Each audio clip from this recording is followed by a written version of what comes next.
Let's get salty! Everyone, Zeddy here again today with another mini set card review. We only have a couple of cards this time. It comes with a special treat. They gave us a video demonstration, at least on top of what we looked at earlier today, how the new crazy rag portrait will look. So you might enjoy that or get triggered by it because, yeah, it's expensive and all the whole board thing, blah, blah, blah, blah. But anyways, we're going to review these cards, and if you want to win these cards from the upcoming mini set coming out next Tuesday, we have 3 that we're giving away out of my pocket. To enter the giveaway, like and comment in the video, link down in the description below, the one with that thumbnail over there. Be subscribed to the channel every 1,000 subs we get, and we got to that 85K. Thank you again so much for that. We will add another mini set to that giveaway, so hit that sub button. Make me go Baroque. And are any of these cards a Baroque? Well, let's start off first with the Warrior card, which will also be playable by Hunter if they want to play that amazing tourist card in Punch Card, a gnomish, beardish man. I always like that. Punching, what, a contract there? 3 mana spell, no spell school, nothing like that.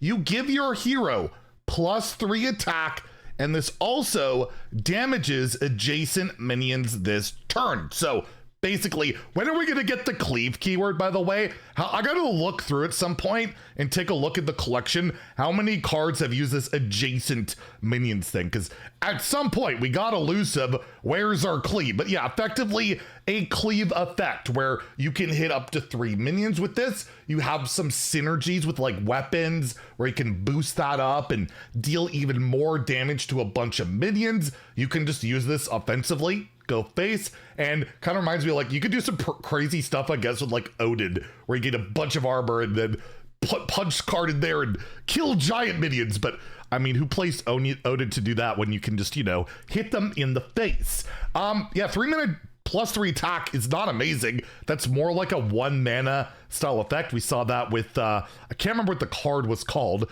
It's that Paladin card. I'll try and put the picture there where you got like lifesteal after Mana Thirst point, you had enough mana, and that card was good, but only with like Wind Fury effects, and we don't really have that in Warrior or Hunter. I'm not particularly sure what this is going to go into at all. This feels more like a spell I might create sometimes, or something like that. I feel like a Hunter probably doesn't care about this too much either. You could put this with your right cleaver and, you know, go Samage, I guess, and hit with that, but that's not really worth it. So again, I don't even really know what you're doing with this. I really don't.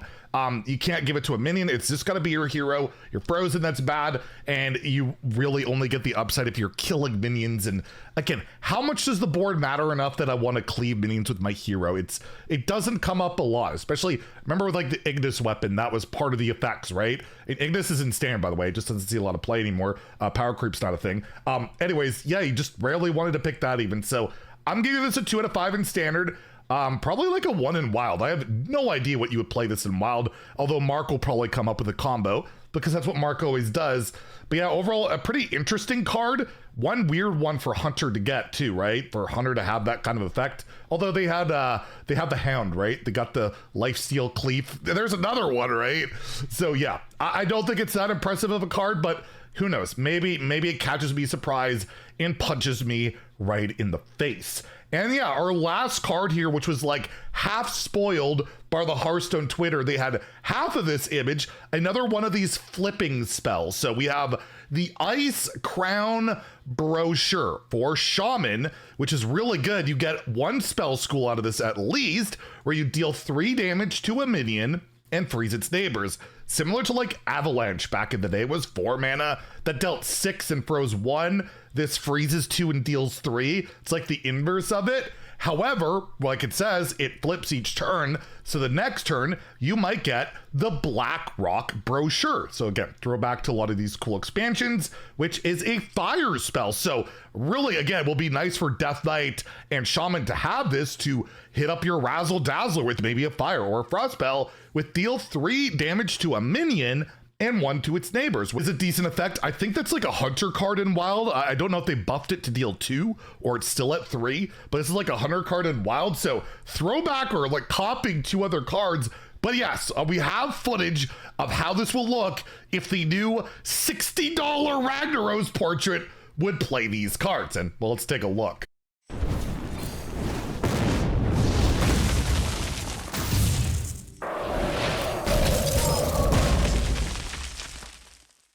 So again, that portrait is insane. I really do think it's like the craziest thing the team has ever put together. I think it's cool. And yet the card itself that goes with it here, which will be a lot cheaper, you can just get it for gold, not $60. This card's pretty incredible. I actually think it's really solid. Dealing 3 to just a minion and then freezing stuff is like, that's strong, right? That's really strong. I remember Dark Bomb didn't used to have any text on it, and that was a good card way back in 2014, but still, this does that. Plus 2 freezes can lock down the board somewhat, will make your opponent have to think about positioning. But again, the flexibility where, yeah, either way I'm dealing 3 or I get like an AoE on some tokens can be nice. The way it can work with Razzle Dazzler seems really good. It does feel like because it doesn't go face, it might not appeal to, I guess, more of like the double frost deck right now in Deathlight. That's really like arguably the best version, but more of like a controlling Razzle Dazzler deck. I could see in particular in Shaman would absolutely like something like this to, you know, deal with the board, either clearing or freezing, getting those spell schools. I think this is a really interesting one, and I believe it starts on the Ice Crown brochure when you draw it, so you'd have to wait a turn for it to flip. But either way, I think this is a really decent card. Will it see ladder play? Is it good enough? Probably. Again, I don't think you're playing it in the aggressive, like, double frost deck, because all their spells, they want to point face. They don't even play Corpsicle because it's too slow to keep recurring that, right? You just want to push damage. So I think maybe the, like the traditional rainbow we've been going on, the slower Shaman decks can use this in Wild. It could see play. It's absolutely a possibility, but you know, like a one of in like Renethal Shutterwalk, they'll try it. It probably won't make the cut. But to be fair, the dealing 1 is super relevant in Wild with all the pirates going around. So this might be a decent like 1 of or 2 of even in like Big Shaman. Remember that deck is absolutely a thing. So yeah, I could see this thing play in Standard Wild. I will give it a 3 in Standard. And in Wild, I'll give it a 3 too. I think it has a shot in both. A unique and powerful card that's also not super unique in the fact that it borrows mechanics. But hey, we're throwing back to the Ice Crown, the Frozen Throne or wherever, which is where I think Avalanche came from. So it kind of makes sense that, you know, we're borrowing a little from these, but we always do that in Hearthstone. How many cards have killed older cards? We make that video all the time. Regis used to. I ripped him off. I ripped him off with a beard. I rip him off with reviews. I'm just a cheap, corrupt Regis. But anyways, that's the card review. We'll have one more later today, I think in like an hour or 2, so stay tuned. Lots of videos today. If you enjoyed the video, please like and subscribe. Have a great day and stay salty, my friends.